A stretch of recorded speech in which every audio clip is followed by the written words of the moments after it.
como que você identificou, assim, acho que essa é uma coisa muito importante até para a gente poder psicoeducar, né, as pessoas, as mulheres e os homens a como se identificarem dentro dessas relações e como identificar que é ou não uma dependente emocional. Então, você falou sobre a questão do ciúmes ali que começou a acontecer e a violência doméstica, mas com relação a você observando tudo isso, como que você chegou a essa conclusão, tipo assim, estou vivendo uma relação nociva, abusiva, tóxica e sou dependente, né? Porque uma coisa não necessariamente coexiste com a outra, né?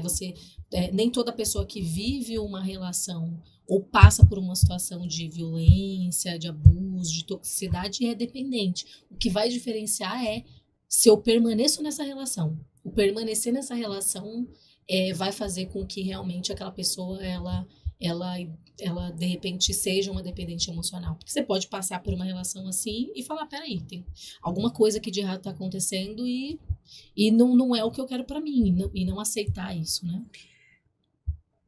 É exatamente isso.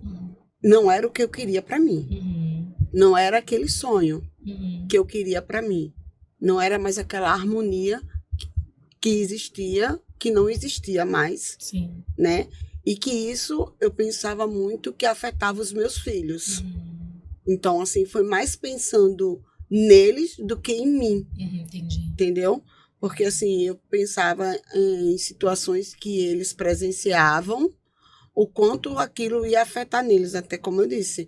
Até então, eu não sabia o que era, não conseguia identificar como hoje, o que é dependência emocional, o que é uma relação tóxica e de qualquer natureza. Sim. Entende?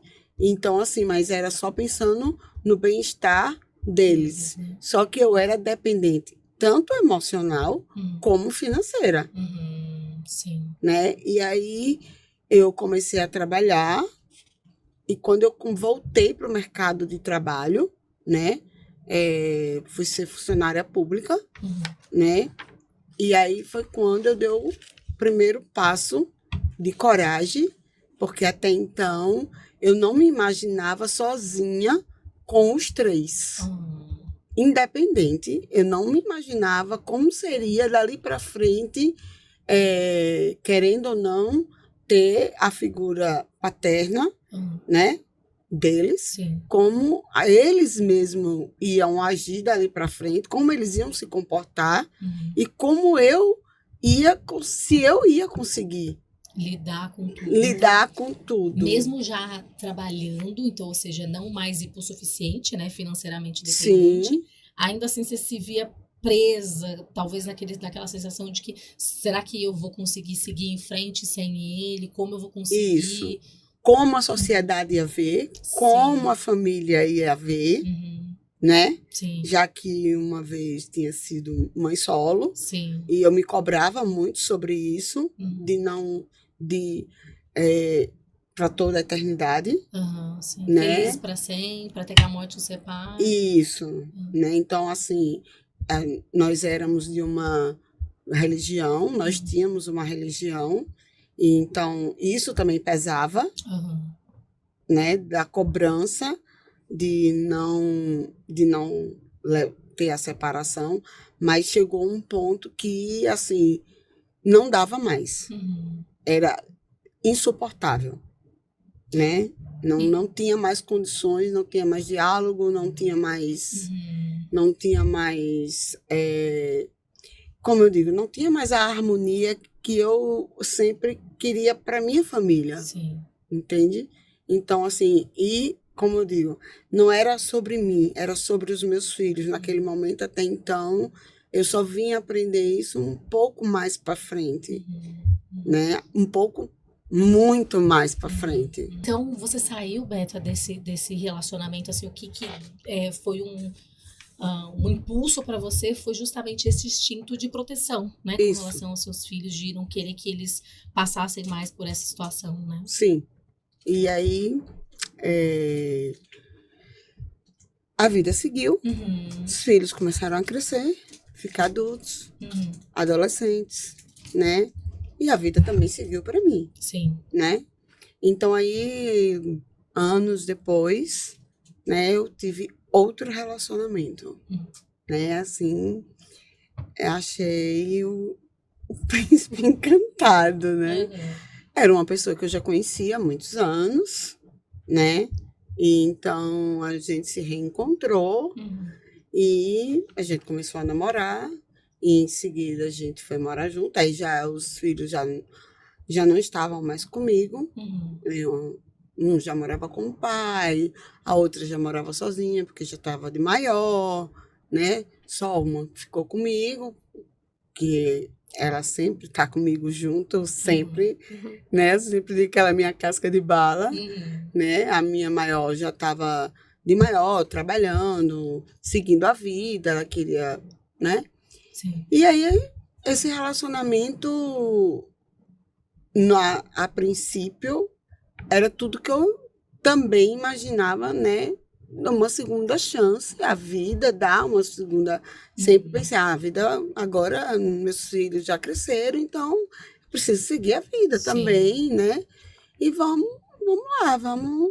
E aquela sensação de que agora vai, né? Agora quem sabe eu consigo realizar o meu sonho. Não, né? de filho já não tinha mais possibilidades, porque não tinha como. Mas de um relacionamento. Só que esse relacionamento, eu acho que desde o princípio, ele era um relacionamento tóxico, né? Isso você já conseguiu identificar no começo? Não.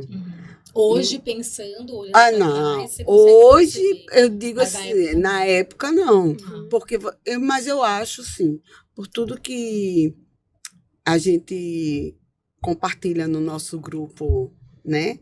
Falando do nosso grupo Amor Leve, né? Onde eu identifiquei muitas coisas, né? Hoje, olhando, eu acho que foi desde o primeiro momento, desde o primeiro mês. Nós ficamos 5 anos juntos, né? E com quanto tempo vocês, assim, entre vocês se conectarem, porque vocês já se conheciam há um tempo. Isso. Mas de vocês começarem a conversar, sei lá, trocarem ali uns afetos e vocês ficarem juntos, de fato, a decisão de... Foi rápido. Foi rápido. 3 meses. 3 meses, tá. E o que fez você achar agora, assim... o que te fez perceber que já era um relacionamento tóxico de início, assim? Você fala, hoje eu vi que desde o início era. Né? Agora, sim. É porque, assim, eu via que eu aceitava tudo que ele impõe. Entendeu? Então, assim, coisas que eu não queria, mas eu aceitava. Porque eu amava, porque eu queria, por todos... O fim da força, eu queria aquela relação. Sim. Eu queria aquela relação, de todos os jeitos. Então, eu aceitava tudo. Aceitava as traições, aceitava ver coisas que me desagradavam, mas que eu ficava calada, não queria aborrecer, pisava em ovos, como se diz, né? Pisava em ovos para falar, porque eu não queria aborrecê-lo. E até assim, ele sempre dizia, se você engordar, eu te deixo. Isso desde o começo falava esse tipo de coisa? Sim, desde o começo. Se você engordar, eu te deixo. Não estou de brincadeira, mas toda brincadeira tem um fundo de verdade, né? Sim. E mesmo sendo uma brincadeira, mesmo que fosse de fato uma brincadeira, a partir do momento em que você se sente depreciada por essa brincadeira, já passou, né, de ser só uma brincadeira para ser realmente uma depreciação. Porque você acaba se cobrando. Sim. Né? Você acaba levando isso a sério. Sim. Não posso engordar. Se apropriando daquilo, né? Isso. Você acaba se apropriando. E, na realidade, eu fui me apropriando de muitas coisas das falas dele, né? E aceitando também todas as coisas que eu via, que eu não gostava. E as pessoas perguntavam, hoje você não tem mais filhos. Então, por que você continua nessa relação? Aí é onde é que está a dependência emocional. Literalmente. já não era mais uma dependência financeira, porque eu já sabia o caminho, né? Eu já tinha maturidade para saber qual era o meu caminho. Eu já trabalhava, já tinha, né? Isso. Então, eu sabia que se ele não tivesse do meu lado, eu sabia como me virar sozinha. Não tinha mais criança, mas era literalmente a minha dependência emocional. Assim, surreal. De dizer assim, você não vai fazer? Não. Então também não vou. Eu só fazia se ele fizesse. Hoje, eu vejo que... não quer? Ok. Eu faço. Segue o jogo, eu faço. Exatamente. Entende? Então, assim, era literalmente, emocionalmente, uma dependência surreal de todos os fatores. De você ver mensagens, de você saber de traição, e aceitar, e separar num dia e no outro voltar, se separar de novo e voltar, e haver aquelas promessas, não faço mais, não vou fazer mais, e você acreditar. E você acreditava todas as vezes? Todas as vezes. Porque você queria muito aquela relação. Né? Exatamente. E havia aquela cobrança, tipo, porque sempre havia comentários para as amigas, e por que não para mim? Né? Sempre tinha, né, uns comentários. Você tá linda. E, tipo, quando eu... Né, hoje em dia está muito relacionado às redes sociais, né? A gente faz essa cobrança, que com o tempo você também, quando você se descobre, né? Você acha que você não precisa que o outro te elogie. Mas a dependência era tão grande que eu acho que... dependência de validação, né? Isso. Poderia que... Eu acho que na época não era muito Instagram, era o Facebook. Eu acho que o Facebook inteiro dissesse que elogiasse, mas se não houvesse o elogio dele, para mim não valia a pena. Não tinha sentido. De tanto que eu tinha emocionalmente dependente. Sim. Até eu acho que